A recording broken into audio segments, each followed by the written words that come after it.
शिंदे सरकारच्या मंत्रिमंडळामध्ये नव्या मंत्र्यांचा समावेश होण्याची शक्यता आहे। लवकरच तिसरा मंत्रिमंडळ विस्तार होऊ शकतो अशी माहिती आहे, अशी चर्चा आहे।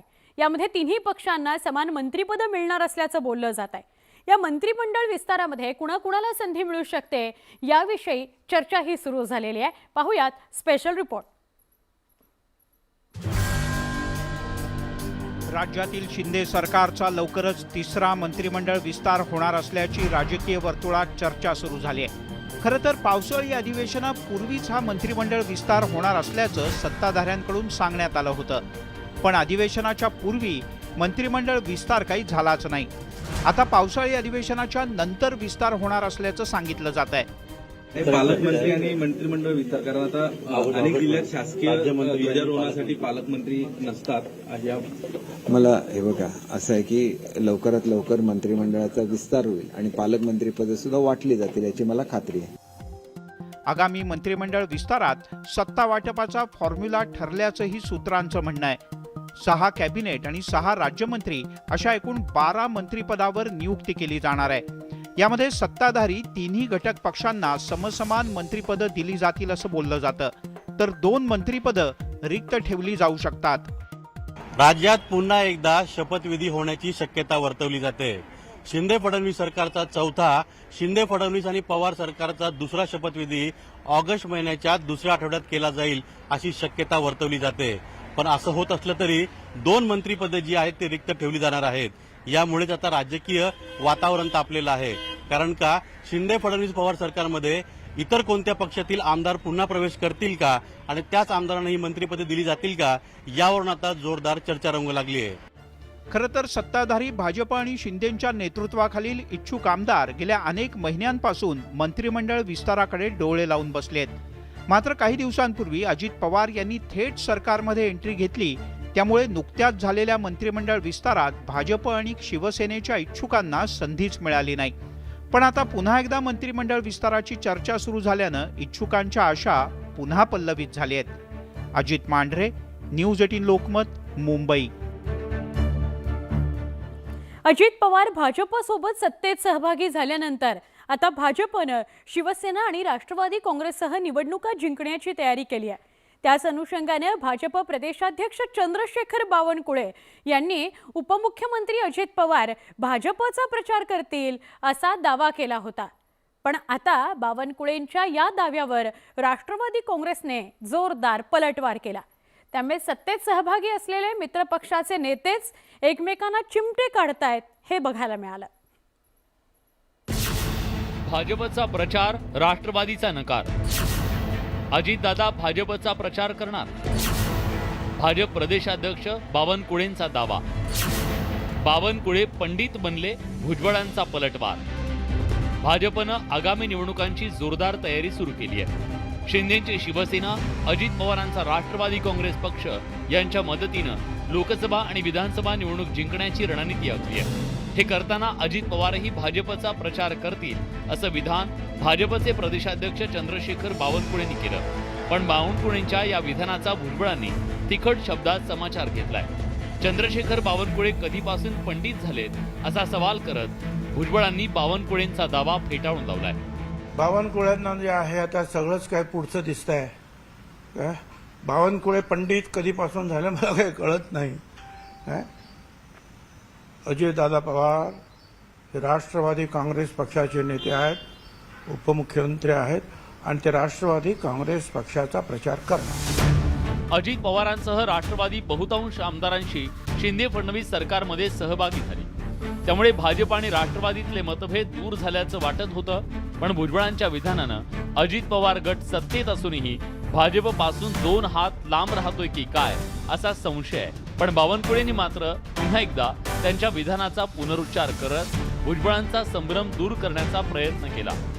मी अजितदादाबद्दल एवढंच बोललो आहे, छगन भुजबळ साहेबांनी समजून घेतलं पाहिजे की जेव्हा महायुती होतं तेव्हा आमच्याही सीटवर जेव्हा आम्ही सीट उभ्या करू तेव्हा महायुतीचे सर्व लोक प्रचाराला येतील। जेव्हा महायुतीमध्ये भुजबळ साहेब उभे राहतील आम्ही सर्व लोक त्यांच्या प्रचाराला जाणार आहे। त्याच्यामुळं बोलण्याचं जरा एकदा समजून घेतलं पाहिजे, विपर्यास कुणी करू नये। एकंदरीतच निवडणुका आधीच भाजप मित्रपक्षांना सोबत घेऊन विरोधकांची कोंडी करण्याची रणनीती आखताय. पण भुजबळांच्या विधानामुळे भाजपला मित्रपक्षांना गृहीत धरणं सोपं जाणार नसल्याचं दिसतंय. त्यामुळे आता अजित पवारांच्या राष्ट्रवादीला प्रचारात सोबत घेण्यात भाजप किती यशस्वी होतं हे पाहणं महत्त्वाचं ठरणार आहे. Bureau report, news 18 Lokmat. भारताचे रस्ते वाहतूक मंत्री नितीन गडकरी त्यांच्या सडेतोड भाषणांकरता प्रसिद्ध आहेत. नागपुरातील भाजपच्या मेळाव्यात गडकरींनी जोरदार फटकेबाजी केली आणि कार्यकर्त्यांना धडे दिले. ग्रामीण युनिटमधील भाजप कार्यकर्त्यांचा मेळाव्यातील गडकरींची सडेतोड फटकेबाजी पाहूयात या रिपोर्टमधून. प्रत्येक स्टेशनवर जुने प्रवासी उतरत असतात आणि नवीन प्रवासी चढत असतात. कार्यकर्ता पण हे परमनंट आहे आणि पद जे आहे ते टेम्पररी आहे. तुम्ही जेव्हा पदावर असता तेव्हा चंद्रशेखर बावनकुळेचे बावनकुळे साहेब बनतात.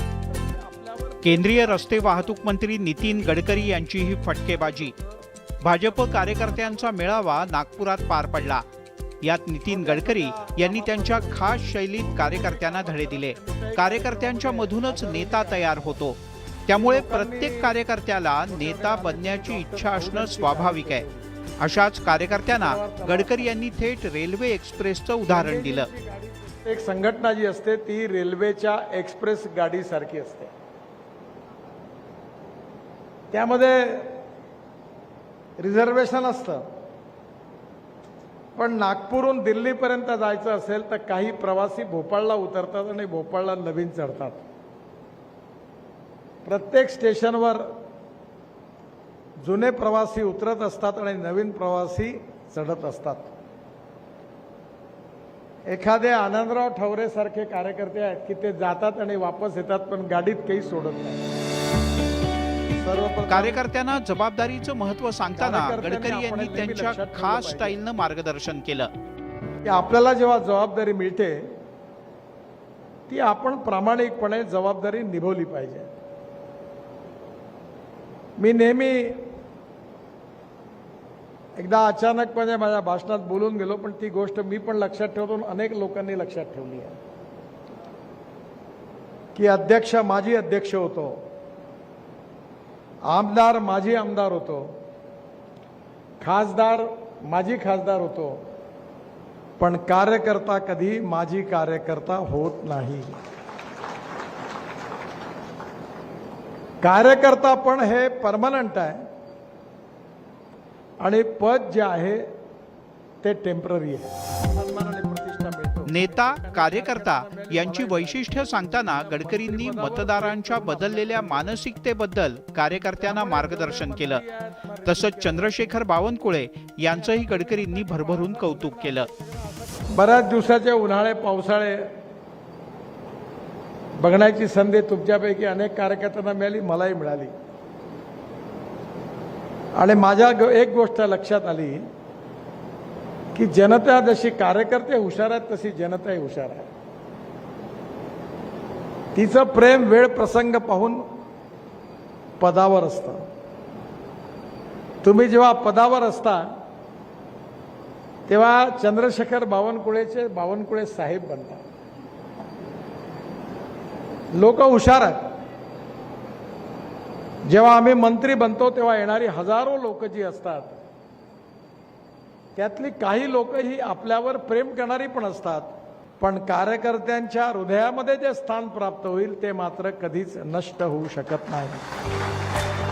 एकंदरीतच कार्यकर्त्यांना मार्गदर्शन करतानाच गडकरी यांनी नेते, कार्यकर्ते आणि आधुनिक मतदार या सगळ्यांचं आपल्या दृष्टिकोनातनं विश्लेषण केलं. त्यामुळे नितीन गडकरी यांच्या मार्गदर्शनानं कार्यकर्त्यांमध्ये नेमका काय बदल होतो हे पाहणं महत्त्वाचं आहे.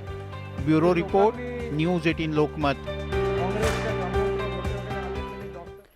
लोकमान्य टिळक राष्ट्रीय पुरस्कारावरून महाविकास आघाडीत असंतोष निर्माण झालाय. पंतप्रधान नरेंद्र मोदी आणि शरद पवार एकाच व्यासपीठावर येणार असल्यानं मवियातील नेते नाराज झालेत. ही नाराजी मवियाच्या मुळावर येण्याची शक्यता नाकारता येत नाही. महाविकास आघाडीत पुन्हा बिघाडी निर्माण झाली आहे. लोकमान्य टिळक स्मारक ट्रस्टचा लोकमान्य टिळक राष्ट्रीय पुरस्कार पंतप्रधान नरेंद्र मोदींना जाहीर झाला. मंगळवारी पुरस्कार वितरण सोहळ्याच्या निमित्तानं पंतप्रधान नरेंद्र मोदी आणि शरद पवार एकाच व्यासपीठावर येणार आहेत. त्यामुळे काँग्रेस आणि ठाकरे गटाचे धाबे दण आणलेत.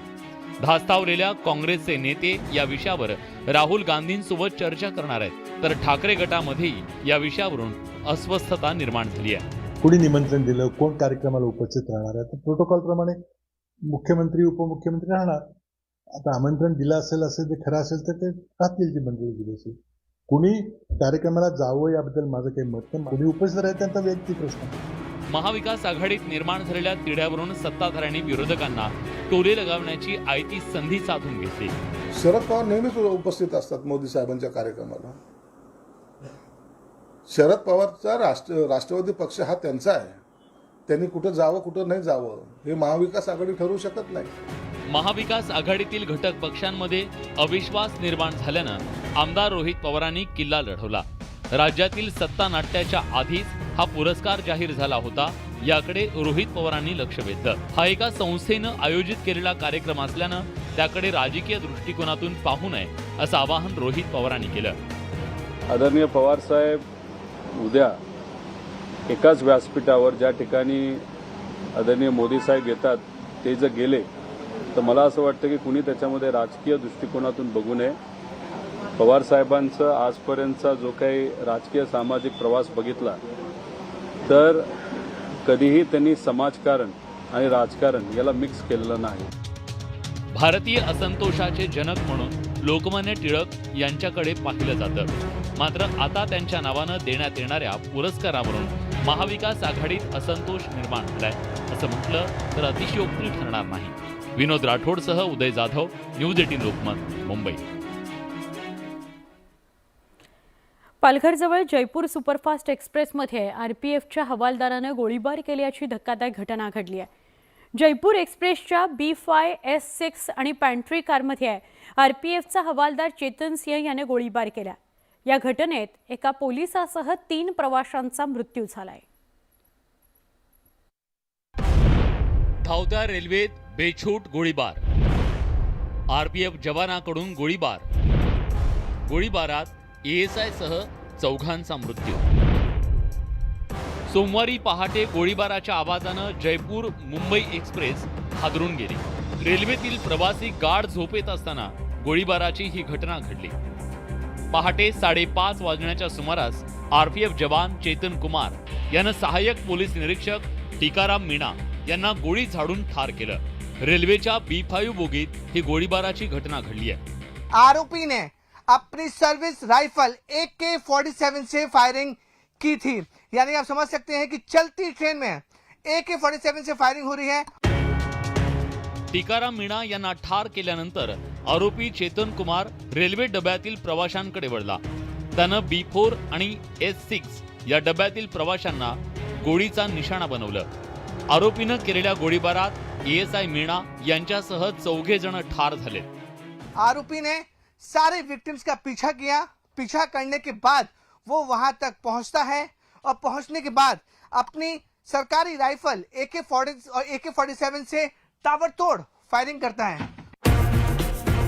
गोळीबार केल्यानंतर आरोपी चेतन कुमारनं चेन ओढून रेल्वे थांबवली. दहिसर आणि मीरा रोडच्या दरम्यान रेल्वे थांबल्यावर पळून जाण्याचा त्यानं प्रयत्न केला, मात्र भाईंदरच्या आरपीएफ जवानांनी त्याला अटक केली.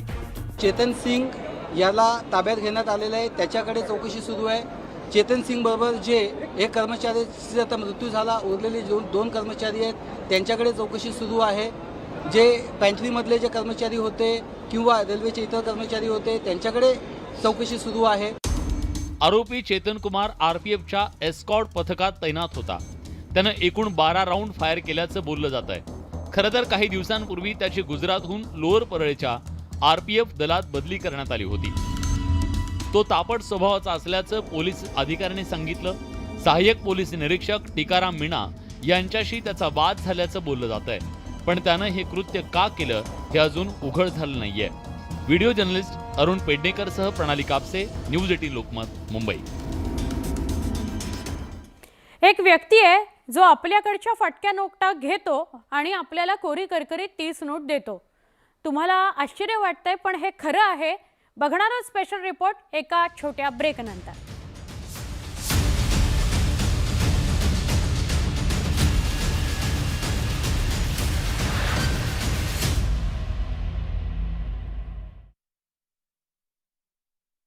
शेतकरी आणि शालेय विद्यार्थ्यांना मोठी कसरत करावी लागते.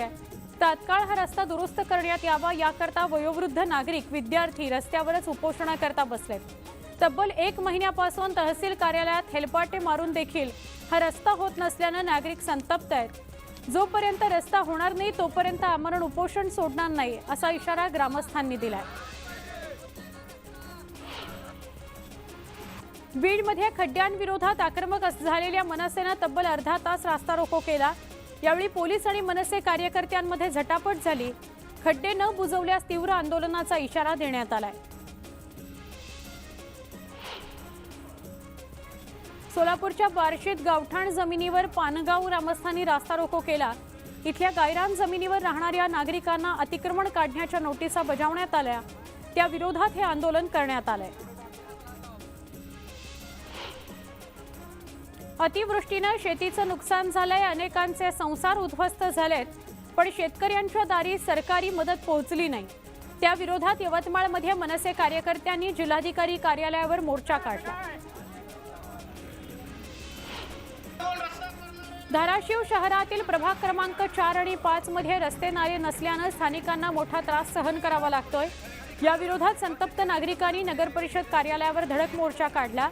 रस्ता न बांधल्यास इथंच सोयाबीन पेरून मिळालेल्या उत्पन्नावर रस्ता बनवू असा इशारा देण्यात आलाय.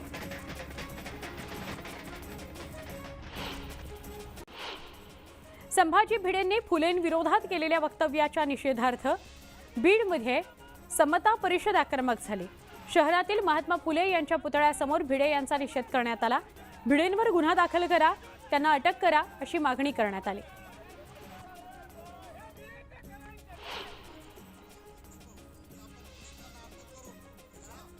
संभाजी भिडे यांना महात्मा गांधींविषयी केलेल्या वक्तव्याचा निषेध करत हिंगोलीत काँग्रेसनं जोरदार आंदोलन केलं.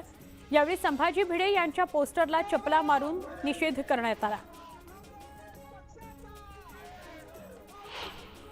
महात्मा गांधींविरोधात वादग्रस्त वक्तव्य करणाऱ्या संभाजी भिडे यांच्या विरोधात वर्ध्यात काँग्रेसनं आंदोलन केलं. यावेळी भिडेंविरोधात जोरदार घोषणाबाजी करण्यात आली.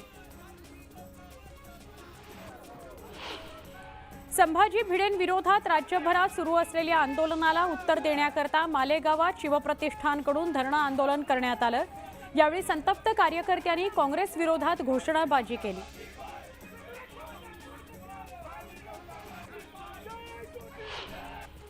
काँग्रेस नेत्या यशोमती ठाकूर यांना ट्विटरवरून जीवे मारण्याची धमकी देण्यात आली आहे. पण आमचा लढा सुरूच राहील असं यशोमती ठाकूर म्हणाल्या. माझ्या जीवाला काही झालं तर राज्याचा गृहविभाग जबाबदार असेल असा इशाराही यशोमती ठाकूर यांनी दिला. संभाजी भिडेंविरोधात काँग्रेस आमदार यशोमती ठाकूर यांनी काँग्रेस कार्यकर्त्यांसह जिल्हाधिकारी कार्यालयासमोर धरणं आंदोलन केलं. यावेळी यशोमती ठाकूर यांनी आक्रमक होत भिडेंचा प्रतिकात्मक पुतळा आणून त्याला जोडे मारले. अखेर पोलिसांनी यशोमती ठाकूर यांच्यासह इतर आंदोलकांना ताब्यात घेतलं. सांगलीमध्ये काँग्रेससह विविध पुरोगामी संघटनांकडून संभाजी भिडेंविरोधात आंदोलन करण्यात आलं. स्टेशन चौकातील महात्मा गांधींच्या पुतळ्या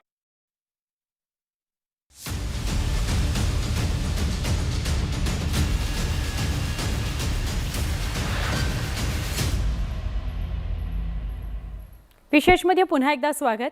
फाटक्या नोटा कुणीही घेत नाही, त्यामुळे फाटकी नोट जवळ असेल तर आपल्याला टेन्शनच येतं. पण फाटक्या नोटांचं हे विकतचं दुखणं घेऊन कोऱ्या नोटा देणारी एक व्यक्ती सध्या चर्चेचा विषय ठरलेली आहे. पाहूयात रिपोर्ट. फाटक्या नोटा घेणारे हे आहेत उल्हास देशमुख. त्यांच्या टोपीवर ठळकपणे फाटक्या नोटा घेतो असं छापण्यात आलंय. बीड जिल्ह्यातील सर्व आठवडी बाजारांमध्ये उल्हास देशमुख फाटक्या नोटा गोळा करतात. आठवडी बाजारात छोटे मोठे व्यापारी आणि ग्राहक मोठ्या संख्येने येतात. मात्र अनेकदा फाटक्या नोटांच्यामुळे व्यापारी आणि ग्राहक यांची मोठी अडचण होते आणि हीच अडचण उल्हास देशमुख दूर करतात.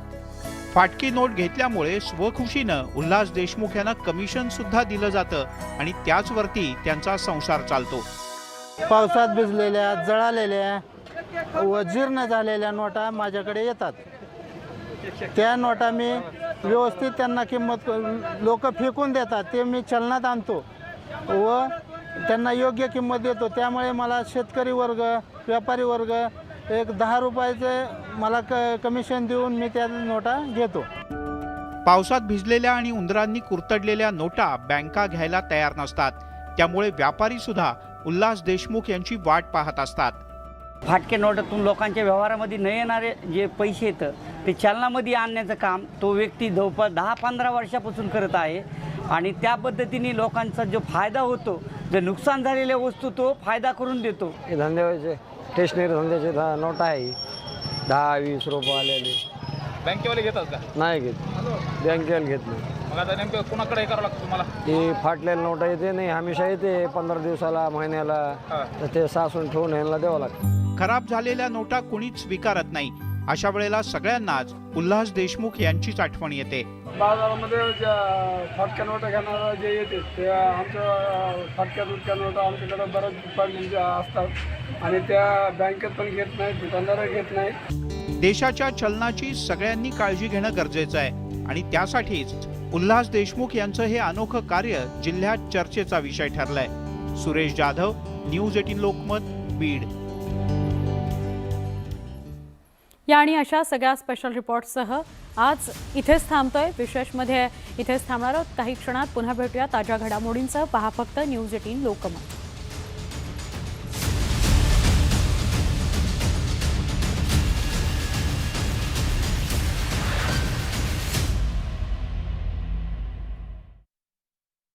चारी 5 पिलं आढळली.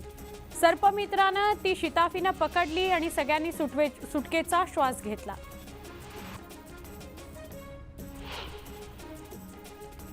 मुंबई नाशिक महामार्गाची मुख्यमंत्री एकनाथ शिंदेंनी पाहणी केल्यावर महामार्गावरील कामांना वेग आला. अनेक ठिकाणी अंडरपास नसून ओपन क्रॉसिंग्स आहेत. अशा ठिकाणी तातडीनं फायबरचे स्पीड ब्रेकर्स बसवण्यात आले. खड्डे भरण्याचं कामही युद्धपातळीवर केलं जात आहे. नांदगाव शहरात गढूळ पाणीपुरवठा होत असल्यानं महिला संतप्त झाल्या. सकाळी सगळ्या महिलांनी रस्त्यावर उतरून आंदोलन केलं. महिलांनी नांदगाव छत्रपती संभाजीनगर मार्गावर रास्ता रोको करत स्वच्छ पाणी पुरवठा करण्याची मागणी केली. गोंदिया जिल्ह्यात रविवारी कोतवाल भरतीची परीक्षा घेण्यात आली. परीक्षेदरम्यान जिल्हा परिषद शाळा अर्जुनी मोरगाव इथल्या परीक्षा केंद्रांवर कॉपी प्रकरण उजेडात आलं. स्वतः उपविभागीय अधिकाऱ्यांनीच परीक्षार्थींना कॉपी पुरवल्याचा गंभीर आरोप करत उपविभागीय अधिकाऱ्यांच्या दालनातच 2 ते 3 तास ठिय्या आंदोलन करण्यात आलं. परिणामी आज लागणारा निकाल तुर्तास थांबवून यावर अंतिम निकाल जाहीर करण्याची भूमिका प्रशासनानं घेतलेली आहे. नागपुरात पशु आणि मत्स्य विज्ञान विद्यापीठातील विद्यार्थी आक्रमक झाले. 5 वर्षांचा डिग्री कोर्स असताना 3 वर्षांचा डिप्लोमा कोर्स सुरू करून सरकार शेतकरी आणि पशूंच्या जीवासोबत खेळतंय असा आरोप विद्यार्थ्यांनी केला. डिप्लोमा कोर्सला विरोध करत विद्यार्थ्यांनी विद्यापीठासमोरच ठिय्या मांडला.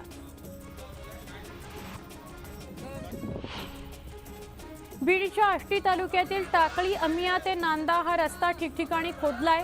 शेतकरी आणि शालेय विद्यार्थ्यांना मोठी कसरत करावी लागते. तात्काळ हा रस्ता दुरुस्त करण्यात यावा याकरता वयोवृद्ध नागरिक विद्यार्थी रस्त्यावरच उपोषणाकरता बसलेत.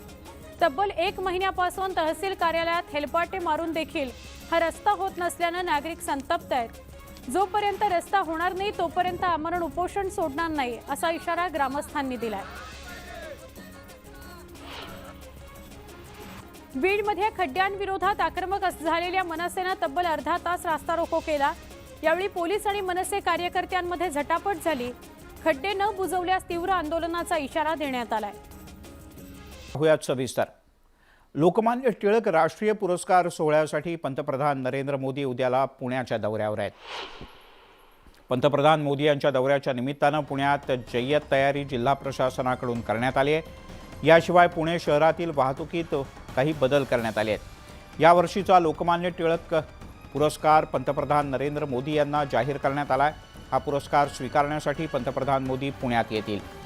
राष्ट्रवादी काँग्रेसचे सर्वेसर्वा शरद पवार यांच्या हस्ते या पुरस्काराचं वितरण होणार आहे. या पुरस्कार सोहळ्याला मुख्यमंत्री एकनाथ शिंदे, उपमुख्यमंत्री देवेंद्र फडणवीस, अजित पवार यांच्यासह काही प्रमुख राजकीय पक्षांचे नेतेसुद्धा उपस्थित असतील. या दौऱ्यामध्ये पंतप्रधान मोदी मेट्रोला सुद्धा हिरवा झेंडा दाखवतील. तसंच विविध विकास कामांचं उद्घाटन आणि काही विकास कामांची पायाभरणी सुद्धा होईल. पंतप्रधान आवास योजनेच्या अंतर्गत पिंपरी चिंचवड महानगरपालिकेच्या हद्दीत येणाऱ्या 1280 घरं आणि पुणे पालिकेच्या हद्दीतल्या 2680 घरांचं लोकार्पण सुद्धा पंतप्रधानांच्या हस्ते होणार आहे.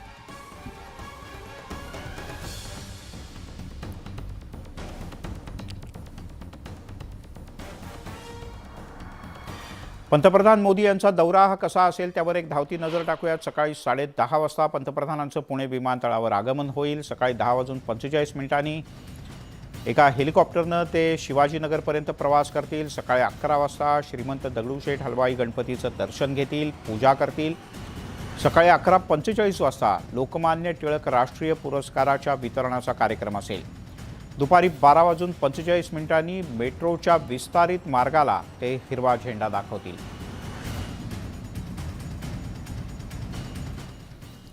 पुणे भुयारी मेट्रो ही प्रवासी सेवा उद्यापासून पुणेकरांसाठी खुली होते. पंतप्रधान मोदी यांच्याच हस्ते या भुयारी मार्गिका सेवेचं लोकार्पण होत आहे. त्याच भुयारी मेट्रोमधून आम्ही सिव्हिल कोर्ट ते शिवाजीनगर स्टेशन असा प्रवास केला.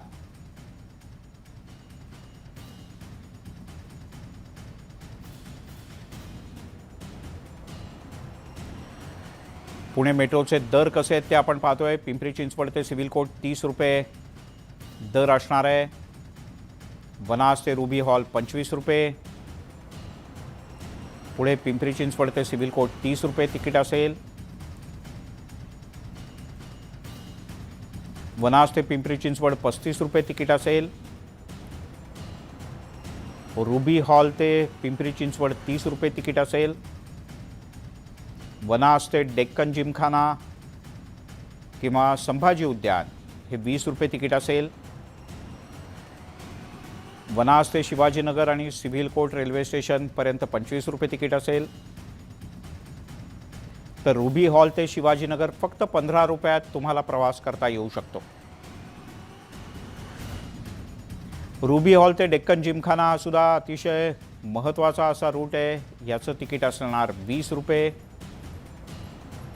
पिंपरी चिंचवड ते PMC आणि पुणे रेल्वे स्टेशनचं तिकीट असणार आहे 30 रुपये. पदवीपर्यंत शिकणाऱ्या विद्यार्थ्यांना या तिकिटात 30% सवलत असेल. म्हणजे शालेय विद्यार्थ्यांना सुद्धा यात सवलत असेल. शनिवार रविवार सगळ्यांना तुर्तास तरी सरसकट 30% सवलत असेल. तर कार्ड तुम्ही जर का केलं म्हणजे स्मार्ट कार्ड काढलं आणि ते कार्यान्वित केलं तर 10% सरसकट सवलत मिळणार आहे. लोकमान्य टिळक राष्ट्रीय पुरस्कारावरून महाविकास आघाडीत मात्र असंतोष निर्माण झाल्याचं कळतं. कारण पंतप्रधान नरेंद्र मोदी आणि राष्ट्रवादीचे अध्यक्ष शरद पवार एकाच व्यासपीठावर येणार आहेत. त्यामुळे आघाडीतले नेते नाराज आहेत आणि ही नाराजी महाविकास आघाडीच्या मुळावर येण्याची शक्यता नाकारता येत नाही. महाविकास आघाडीत पुन्हा बिघाडी निर्माण झाली आहे. लोकमान्य टिळक स्मारक ट्रस्टचा लोकमान्य टिळक राष्ट्रीय पुरस्कार पंतप्रधान नरेंद्र मोदींना जाहीर झाला. मंगळवारी पुरस्कार वितरण सोहळ्याच्या निमित्तानं पंतप्रधान नरेंद्र मोदी आणि शरद पवार एकाच व्यासपीठावर येणार आहेत. त्यामुळे काँग्रेस आणि ठाकरे गटाचे धाबे दण आणलेत. धास्तावलेल्या काँग्रेसचे नेते या विषयावर राहुल गांधींसोबत चर्चा करणार आहेत. तर ठाकरे गटामध्येही या विषयावरून अस्वस्थता निर्माण झाली आहे. कोणी निमंत्रण दिलं, कोण कार्यक्रमाला उपस्थित राहणार आहे, तर प्रोटोकॉलप्रमाणे मुख्यमंत्री उपमुख्यमंत्री राहणार. आता आमंत्रण दिलं असेल ते खरं असेल तर ते राहतील जी मंडळी दिली असेल. कुणी कार्यक्रमाला जावं याबद्दल माझं काही मत नाही. कुणी उपस्थित राहील त्यांचा वैयक्तिक प्रश्न. महाविकास आघाडीत निर्माण झालेल्या तिढ्यावरून सत्ताधाऱ्यांनी विरोधकांना टोले लगावण्याची आयती संधी साधून घेतली. शरद पवार नेहमीच उपस्थित असतात मोदी साहेबांच्या कार्यक्रमाला. शरद पवारचा राष्ट्रवादी पक्ष हा त्यांचा आहे. त्यांनी कुठं जावं कुठं नाही जावं हे महाविकास आघाडी ठरवू शकत नाही. महाविकास आघाडीतील घटक पक्षांमध्ये अविश्वास निर्माण झाल्यानं आमदार रोहित पवारांनी किल्ला लढवला. राज्यातील सत्ता नाट्याच्या आधीच हा पुरस्कार जाहीर झाला होता. याकडे रोहित पवारांनी लक्ष वेधलं. हा एका संस्थेनं आयोजित केलेला कार्यक्रम असल्यानं त्याकडे राजकीय दृष्टिकोनातून पाहू नये असं आवाहन रोहित पवारांनी केलं. आदरणीय पवार साहेब उद्या एकाच व्यासपीठावर ज्या ठिकाणी आदरणीय मोदी साहेब येतात ते जर गेले तर मला असं वाटतं की कुणी त्याच्यामध्ये राजकीय दृष्टिकोनातून बघू नये. पवार साहेबांचा आजपर्यंतचा जो काही राजकीय सामाजिक प्रवास बघितला तर कधीही त्यांनी समाजकारण आणि राजकारण याला मिक्स केलेलं नाही. भारतीय असंतोषाचे जनक म्हणून लोकमान्य टिळक यांच्याकडे पाहिलं जातं.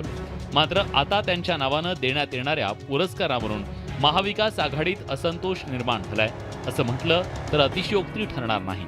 विनोद राठोडसह उदय जाधव, न्यूज 18 लोकमत, मुंबई. तिकडे अजित पवार भाजपसोबत सत्तेत सहभागी झाल्यानंतर आता भाजपनं शिवसेना आणि राष्ट्रवादीसह निवडणुका जिंकण्याची तयारी जोरात सुरू केली आहे. आणि त्याच अनुषंगानं भाजप प्रदेशाध्यक्ष चंद्रशेखर बावनकुळे यांनी उपमुख्यमंत्री अजित पवार भाजपचा प्रचार करतील असा दावा केला होता.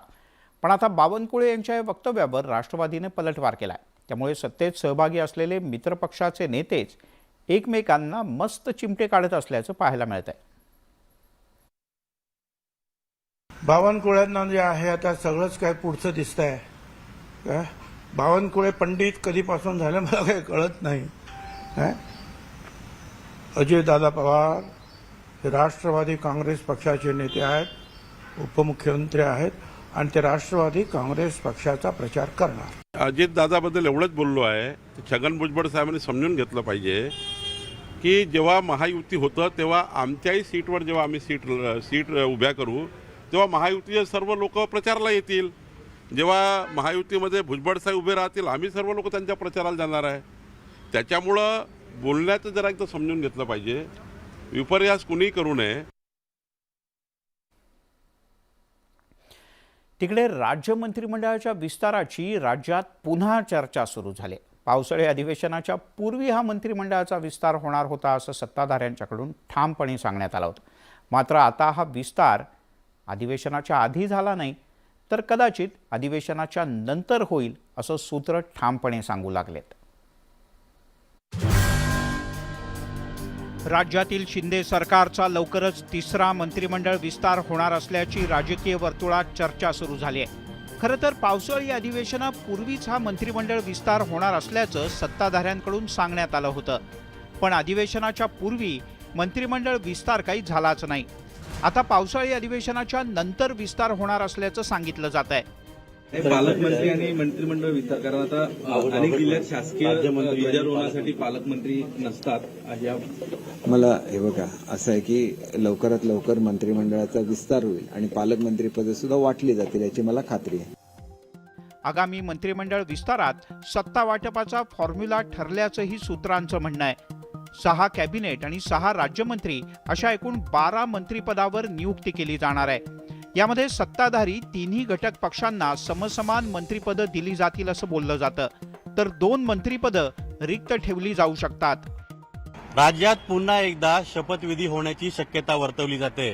शिंदे फडणवीस सरकारचा चौथा, शिंदे फडणवीस आणि पवार सरकारचा दुसरा शपथविधी ऑगस्ट महिन्याच्या दुसऱ्या आठवड्यात केला जाईल अशी शक्यता वर्तवली जाते. पण असं होत असलं तरी 2 मंत्रिपदे जी आहेत ते रिक्त ठेवली जाणार आहेत. यामुळेच आता राजकीय वातावरण तापलेलं आहे. कारण का शिंदे फडणवीस पवार सरकारमध्ये इतर कोणत्या पक्षातील आमदार पुन्हा प्रवेश करतील का आणि त्याच आमदारांना ही मंत्रिपदे दिली जातील का, यावरून आता जोरदार चर्चा रंगू लागली आहे. खरं तर सत्ताधारी भाजप आणि शिंदेंच्या नेतृत्वाखालील इच्छुक आमदार गेल्या अनेक महिन्यांपासून मंत्रिमंडळ विस्ताराकडे डोळे लावून बसलेत. मात्र काही दिवसांपूर्वी अजित पवार यांनी थेट सरकारमध्ये एंट्री घेतली. त्यामुळे नुकत्याच झालेल्या मंत्रिमंडळ विस्तारात भाजप आणि शिवसेनेच्या इच्छुकांना संधीच मिळाली नाही. पण आता पुन्हा एकदा मंत्रिमंडळ विस्ताराची चर्चा सुरू झाल्यानं इच्छुकांच्या आशा पुन्हा पल्लवित झाल्या आहेत. अजित मांढरे, न्यूज 18 लोकमत, मुंबई.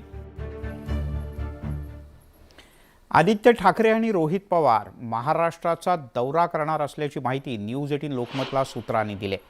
उद्धव ठाकरे आणि शरद पवार यांच्या दौऱ्याच्या आधी आदित्य ठाकरे आणि रोहित पवार एकत्रितपणे महाराष्ट्र पिंजून काढतील असं कळतं. महायुतीच्या विरोधात हा दोघांचाही एकत्रित दौरा असणार आहे.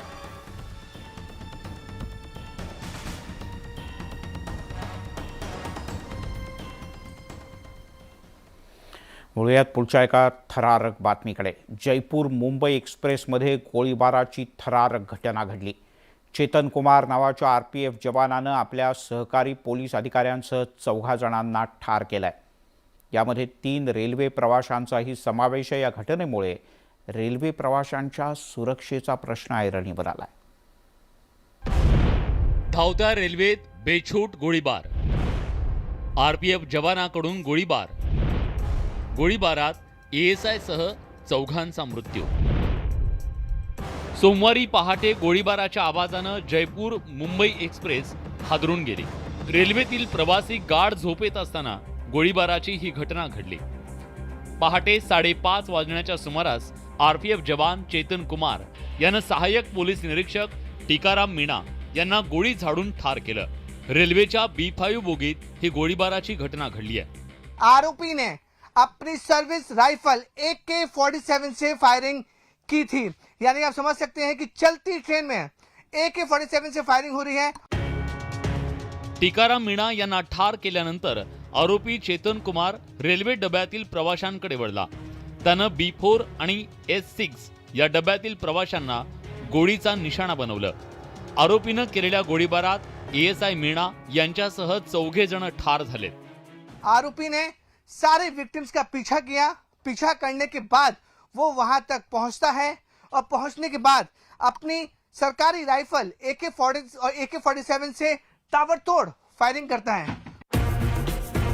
गोळीबार केल्यानंतर आरोपी चेतन कुमारनं चेन ओढून रेल्वे थांबवली. दहिसर आणि मीरा रोडच्या दरम्यान रेल्वे थांबल्यावर पळून जाण्याचा त्यानं प्रयत्न केला, मात्र भाईंदरच्या आरपीएफ जवानांनी त्याला अटक केली. चेतन सिंग याला ताब्यात घेण्यात आलेलं आहे. त्याच्याकडे चौकशी सुरू आहे.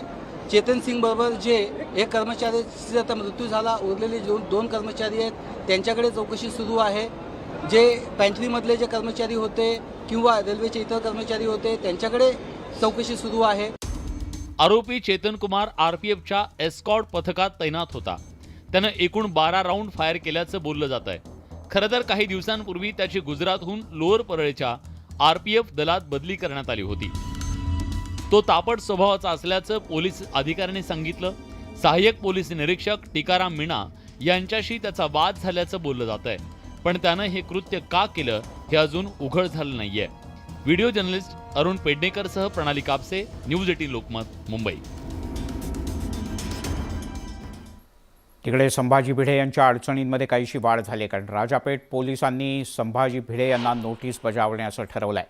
कायदेशीर प्रक्रिया पूर्ण करण्यासाठी CRP कलम नुसार संभाजी भिडे यांना नोटीस बजावण्यात येणार आहे. भिडे यांच्या वादग्रस्त वक्तव्याची ऑडिओ क्लिप तपासणी केली जाणार असून भिडे यांच्या आवाजाचे सॅम्पल्ससुद्धा फॉरेन्सिक तपासणीसाठी पाठवले जातील अशी माहिती समोर येते.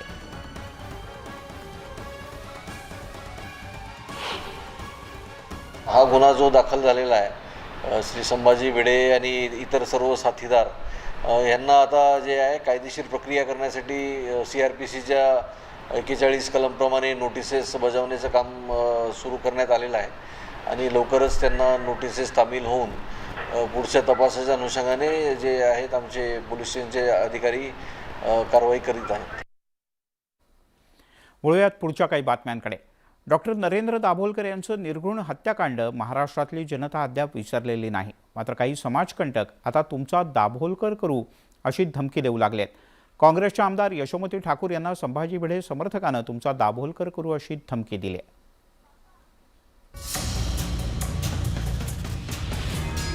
ट्विटरवर आमदार यशोमती ठाकूर यांना संभाजी भिडेंचा समर्थक कैलास सूर्यवंशी यानं तुमचा दाभोळकर करू अशी धमकी दिली. यशोमती ठाकूर यांनी केलेल्या ट्विटरवर कैलास सूर्यवंशीनं रिप्लाय केला. दाभोळकर असाच ओरडत होता, एक दिवस जन्नतमध्ये पाठवला, टराटरा फाडून टाकला, हरामखोर कोण आहे बाई स्पष्ट करा अशी भीती निर्माण करणारा रिप्लाय सूर्यवंशीनं केला. तर दुसऱ्या ट्विटमध्ये दाभोळकर असाच ओरडत होता, एक दिवस जन्नतमध्ये पाठवला, धारकरी कोथळे बाहेर काढतो हे लक्षात असू द्या अशी थेट धमकी यशोमती ठाकूर यांना देण्यात आली. त्यामुळे जीवाला धोका झाल्यास गृहविभाग जबाबदार राहील असं वक्तव्य यशोमती ठाकूर यांनी केलंय. महात्मा गांधींना तुम्ही काही बोलाल आणि आम्ही ते सहन करायचं. महात्मा ज्योतिबांना तुम्ही काही बोलाल, आम्ही ते सहन करायचं. आम्ही पंडित जवाहरलाल नेहरूंना तुम्ही काही बोलाल, आम्ही ते सहन करायचं. आणि हे काय, माझ्या जीवाला जर काही झालं तर ह्याला जबाबदार होम डिपार्टमेंट राहील हे नक्की, याला जबाबदार हे सरकार राहतील हे नक्की. आमदार यशोमती ठाकूर यांना धमकी देण्यात आली असली तरी त्यांनी आक्रमक पवित्रा कायम ठेवलाय. अमरावतीत काँग्रेस कार्यकर्त्यांनी संभाजी भिडेंच्या विरोधात जिल्हाधिकारी कार्यालयासमोर धरणं धरले. भिडेंच्या प्रतिकात्मक पुतळ्याला जोडे मारणाऱ्या कार्यकर्त्यांना पोलिसांनी ताब्यात घेतलं. या आंदोलनात भीम ब्रिगेडचे कार्यकर्ते सहभागी झाले. त्यांना अटक करत नाहीये तर का त्यांना थांबवत नाहीये? आम्हाला धमक्या येतात, त्यांना प्रोटेक्शन मिळत आहे. धमक्या आम्हाला आहेत, प्रोटेक्शन त्यांना आहे. त्यांचे कार्यक्रम सगळीकडे होऊ देत आहेत. या गोष्टीचा निषेधच आहे बाबांनो. काय केलं पाहिजे तुम्ही सांगा. आमदार यशोमती ठाकूर यांना तुमचा दाभोळकर करू अशी धमकी देणाऱ्या कैलास सूर्यवंशीच्या विरोधात पोलीस काय कारवाई करणार याकडे सगळ्यांचं लक्ष लागलंय. Bureau report, news 18 Lokmat. पावसाळा म्हटलं ना की पर्यटकांसाठी नेहमीच पर्वणी असते. पर्यटकांचे पाय आपोआप निसर्गरम्य ठिकाणी वळतात, पावसात भिजायला, झऱ्यांचा आनंद घ्यायला. मात्र पर्यटनस्थळी बेशिस्त पर्यटकांची सुद्धा काही कमतरता नसते. अशा हुल्लडबाजांच्यामुळे पर्यटनस्थळी अनेकदा असुरक्षिततेची भावना बाकीच्यांमध्ये निर्माण होते. नाशिकमध्ये अशा हुल्लडबाजांना सुरक्षा रक्षकांनी चांगलीच अद्दल घडवली. नाशिकमधल्या काही पर्यटन स्थळांवर हुल्लडबाजी करणाऱ्या टवाळखोरांना वनविभागाच्या सुरक्षा रक्षकानं चोप दिला.